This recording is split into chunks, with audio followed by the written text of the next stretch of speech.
In the day's other headlines, President Trump says U.S. forces struck another boat in the waters off Venezuela that he claims was a drug vessel.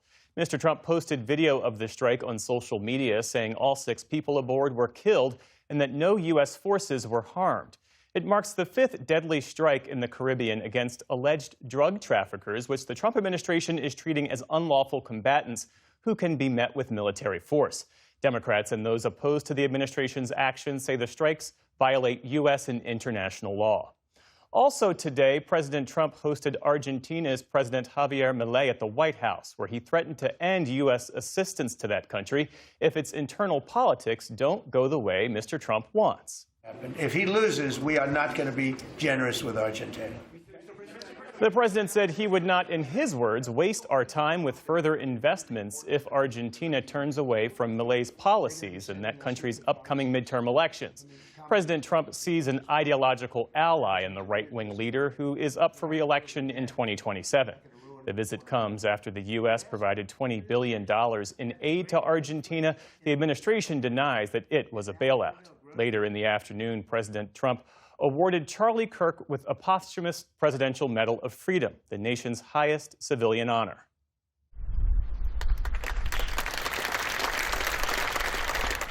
Kirk's wife, Erica, accepted the medal for her late husband at a ceremony in the Rose Garden on what would have been the conservative activist's 32nd birthday.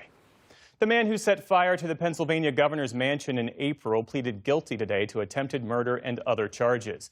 As part of a plea deal, Cody Balmer was sentenced to 25 to 50 years in prison.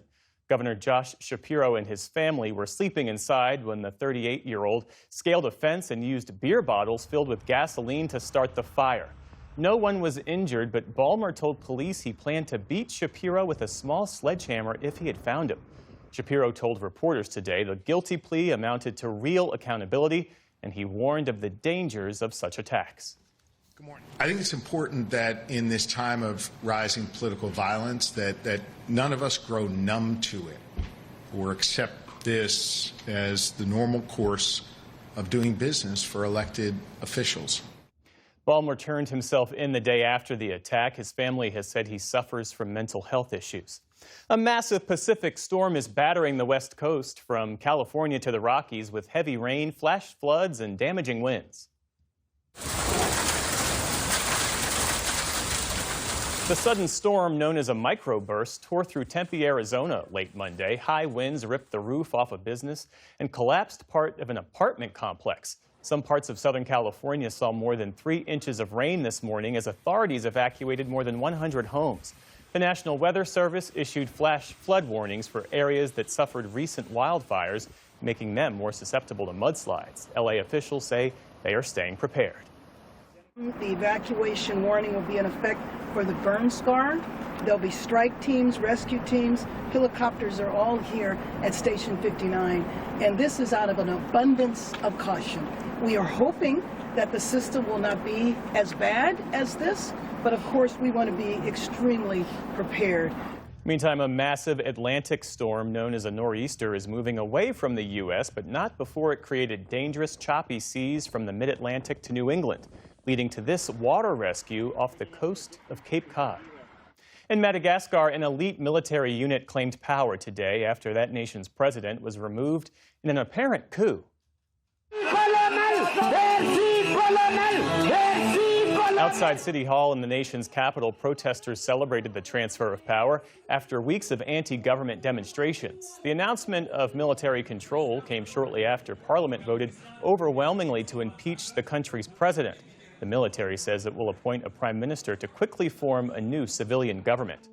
On Wall Street today, stocks ended mixed amid ongoing worries over trade tensions between the U.S. and China. The Dow Jones Industrial Average added around 200 points on the day. The Nasdaq lost ground, falling about 170 points. The S&P 500 also ended lower. And R&B singer D'Angelo has died. Brown sugar, babe. I guess high up your love, I don't know how to behave. Starting with his debut album, Brown Sugar, the man-born Michael Eugene Archer blended hip-hop with jazz, funk, and gospel into what became known as neo-soul. His follow-up, Voodoo, earned him the Grammy for Best R&B Album back in 2001. D'Angelo then stepped back from the spotlight for more than a decade, until 2014 and the release of his third and final album, Black Messiah, which also won the Grammy. D'Angelo's family called him a shining star, saying he died after a battle with pancreatic cancer. D'Angelo was 51 years old. Still to come on the NewsHour, how public health could be affected by the latest round of federal government layoffs. And we sit down with former Supreme Court Justice Anthony Kennedy to discuss his new memoir and the state of the Supreme Court.